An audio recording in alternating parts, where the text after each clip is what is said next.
Hey, what's going on, Who That Nation? It is yours truly, TJ Jones, the host of the State of the Saints podcast. And thank you so much for checking out the State of the Saints podcast, where we talk New Orleans Saints. And on this edition, we're going to be talking about the New Orleans Saints Week 17 matchup versus the Carolina Panthers. And we're also going to be talking a little bit about the year 2021 and where the New Orleans Saints stand. But let's go ahead and talk about Week 17. The New Orleans Saints are still fighting for their playoff lives, and they have to take on the Carolina Panthers this time in the Caesars Superdome. Back in week 2, the New Orleans Saints took on the Carolina Panthers, and it was an absolute embarrassment, kind of similar to that of the game last week, which we're going to get into. But the New Orleans Saints end up losing to the Carolina Panthers.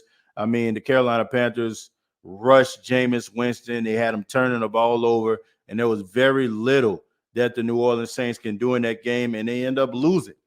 Now we fast forward, we look at the Carolina Panthers. Sam Darnold, who was the quarterback in the previous game versus the Saints, he's had some ups and downs. He dealt with some injuries. The Carolina Panthers end up signing long-time, all-time leading quarterback Cam Newton. He came back to the Carolina Panthers, and even though, he gave them a spark earlier in that game versus the Arizona Cardinals, ever since then, it's been a downward spiral. And there's been a little bit of, a competition or, a verbal spat between Cam Newton and head coach Matt Rule. And, a lot of people are asking, who fault is it for Carolina not looking like a winnable team, a playoff team? Is it Matt Rule's fault? Is it Cam Newton's fault? Who is it? Cam Newton came back. He was on the sidelines. He ended up getting cut by the New England Patriots earlier in the year. He signs with the Carolina Panthers. A lot of Carolina Panthers faithful are excited. They know what Cam Newton brought to the organization. They know who he is as a quarterback. And, it just didn't pan out. But the New Orleans Saints are taking on a team that is going to be led by Sam Darnold once again. According to sources earlier in the week, Matt Rule decided to make Sam Darnold the starting quarterback. So the Saints are going to be taking on Sam Darnold and the Carolina Panthers. But I just think that it's a different team. And I'm talking about both organizations this time around. Yes, the New Orleans Saints don't have Jameis Winston, who they had earlier in the season. And yes, the New Orleans Saints are struggling right now offensively. They can't do anything. As far as the offensive line, I've seen better days watching the New Orleans Saints offensive line. As far as the wide receivers, once again, I've seen better days watching the Saints wide receivers. But the Saints are a better football team, in my opinion, than the Carolina Panthers. I just feel like what Matt Rule is trying to do with the Carolina Panthers right now is kind of falling on deaf ears. I don't feel like it's going to be his last year as the head coach of the Carolina Panthers. However, I do feel like there's a lot of guys on that team that may not be buying into what Matt Rule is selling. And I understand that the New Orleans Saints inside of the Caesar Superdome has not been the same New Orleans Saints we've seen in years past. A team that defends their home field, a team that has a crowd that's just loud and crazy, that just make things disruptive for the opposing team. But I definitely believe in this New Orleans Saints team. Last week versus the Miami Dolphins, it was not the same Saints team that we seen take on the Tampa Bay Buccaneers that played with their hair on fire. Yes, the Saints have a really good defense and their offense is struggling, but I do feel like the Saints understand the Carolina Panthers, it being a division rival, them understanding the tendencies, and them also losing that game versus the Carolina Panthers. I feel like a game plan is going to be put in place for the New Orleans Saints to be more successful versus the Carolina Panthers. Number one, I feel like you definitely have to rely on Alvin Kamara. I like the fact that they use Alvin Kamara trying to run the ball. But what I don't like about the New Orleans Saints is that they're trying to use Alvin Kamara as like a Bam Morris, Jerome Bettis, Derrick Henry type running back. I mean, you put him out there, make him have some stretch plays, some toss plays that he can go out there on the barrier and also be able to fight for some extra yards. Him fighting up the middle with offensive linemen like Cesar Ruiz, who's been playing absolutely horrible, Throckmorton, who just been just tossed up into that thing. The Saints need something better. So I just feel like by putting him on the outside with those stretch plays and those toss plays, he'd probably be able to find more success. As far as the wide receivers, hey, what you see is what you get. I don't feel like Marcus Colston is walking through that door. Lance Moore isn't walking through that door. Michael Thomas isn't walking through that door. What you see is what you get from the Saints wide receivers. It is what it is. I mean, the season is almost over. So if you're expecting for these guys to channel their inner T.O., Jerry Rice, or Chris Carter, you're sadly mistaken. But what I want from these wide receivers, when the ball is thrown to them, to be able to catch it. There have been a lot of drops for the New Orleans Saints, especially on third down. Last week, the New Orleans Saints did not convert a third down the entire game. You cannot, I repeat, you cannot go out there and do that once again. You got to be able to convert on third downs. And no, I don't expect for the New Orleans Saints to go out there and put up 30 and 40 points. But I expect for the offense to go out there to have a better showing than what I seen last week versus the Miami Dolphins. Now, the question on everyone's mind is, who is going to win this football game? Who is going to win? I have the New Orleans Saints winning this football game. Look, in the words of my big brother, like a big man on top of a roof, something has got to give. The Saints are one of the best football teams in football. And if you put this team in the playoffs, I honestly feel like it will be a tough out for any team. Something has got to give.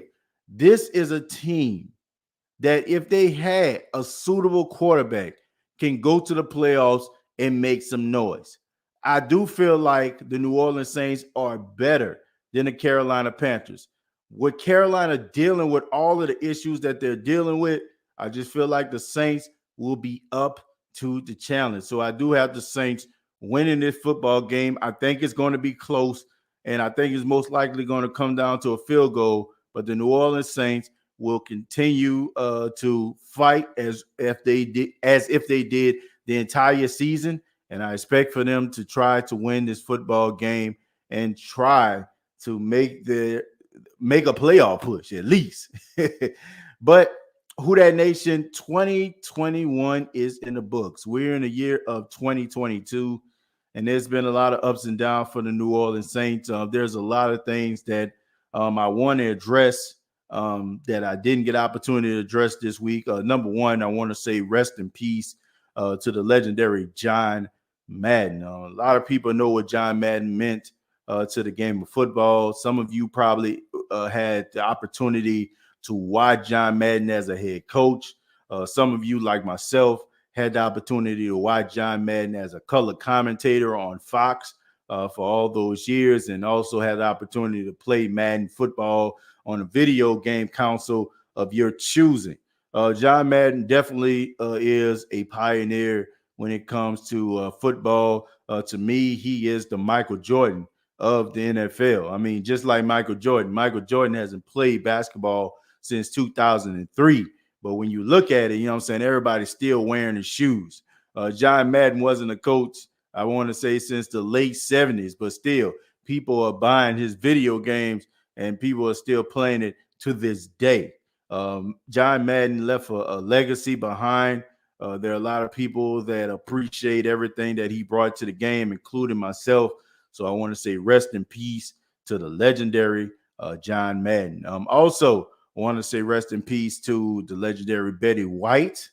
And also, I want to talk a little bit about the 2021 season of the New Orleans Saints. It has been one of those issues where, it's been a lot of injuries that the New Orleans Saints have been dealing with. I mean, from the beginning, when Michael Thomas with this whole surgery situation, and we're asking a question: who is responsible? Is it Michael Thomas? Is it the Saints organization? us not knowing that Michael Thomas wasn't going to play for an entire season. And then you had the legendary quarterback Drew Brees decided to retire after the loss in the divisional round versus the Tampa Bay Buccaneers. Now the Saints are looking for the successor. Jameis Winston, Taysom Hill had that legendary quarterback competition where everybody has something to talk about. I want people to understand this. Let me put this into perspective, right? Drew Brees came to the New Orleans Saints in 2006, right? So that was really before social media was at its apex. When it comes to the quarterback competition in the year 2021, every New Orleans Saints fan pretty much chimed in about where they wanted the New Orleans Saints to go. So this was really one of the first years the New Orleans Saints actually had their quarterback competition debated on social media. You know what I'm saying? Because Drew Brees, I mean, he really didn't have, anybody really to deal with. I mean, when he came in 2006, it was just him. So Jameis Winston ended up winning the quarterback competition, and he played pretty decent versus the Tampa Bay Buccaneers. He ended up tearing his ACL, and pretty much it's been downhill ever since. The Saints have been plugging and play, using that next man up mentality. The New Orleans Saints have really been fighting and scratching and clawing, trying to make sure that they try to get that playoff spot. Will they get it? It remains to be seen. But one thing I do like about this New Orleans Saints team is the fact that they just do not give up. I've seen so many teams in the National Football League with losing records. It just seems like all of the fight is lost. They don't go out there and try to put forth their best effort. They don't try to go out there and try to work towards trying to become a better football team. But the New Orleans Saints, no matter what they go through, no matter what the adversity is, they go out there and they fight. And that is why I have so much respect for Sean Payton and his coaching staff. And when people talk about, Sean Payton, he needs to go, I'm just wondering, who do you expect to come in to try to deal with what the New Orleans Saints are dealing with right now? Who do you think is going to be able to do what Sean Payton is doing right now? I don't know a lot of coaches that will be able to do what he is doing right now. But the 2021 Saints, it has been pretty exciting, especially if you're a journalist or a columnist. You have a lot to write about from all the injuries that the Saints sustained, from Hurricane Ida, from the Saints being displaced and not being able to play their first home game. They had to take it to Jacksonville versus the Green Bay Packers. From Michael Thomas, from Alvin Kamara being out, from the offensive line, from the Saints side trying to call Drew Brees. There's been a lot of storylines that you can choose from. So as a columnist, a journalist, I'm pretty sure you're having a field day. But as a Saints fan, it is really it's really been tough for a lot of us because some of us probably never experienced anything like this because all we know is Drew Brees. All we know is Drew Brees coming in and saving the day. So they don't have that anymore. And it's also a moment where we are really truly trying to find and truly understanding who are the real New Orleans Saints fans. Who are they? What they look like? Where they at? You know what I'm saying? Like, are you really ingrained in the black and gold fabric, or are you just a person that has been grandstanding for the last couple of years? I've really been enjoying 2021 because it has really opened the floodgates to a lot of things. It also has shown us quarterback play, right? Of every respective quarterback that the Saints have had since the all season, from Jameis Winston, Taysom Hill, Trevor Siemian, and Ian Book. We have an understanding of where we can go in the future. A lot of teams don't have that luxury. The Saints have. But 2021 has been really exciting, and I'm looking forward to 2022 and seeing what the New Orleans Saints have to offer for the future. But this has been the State of the Saints podcast. Thank you all so much for tuning in. Be sure to check us out on YouTube, youtube.com, search The State of the Saints Podcast, facebook.com, search The State of the Saints Podcast, and previous episodes are available on iTunes, Spotify, iHeartRadio, and the Pigskin Podcast Network. Till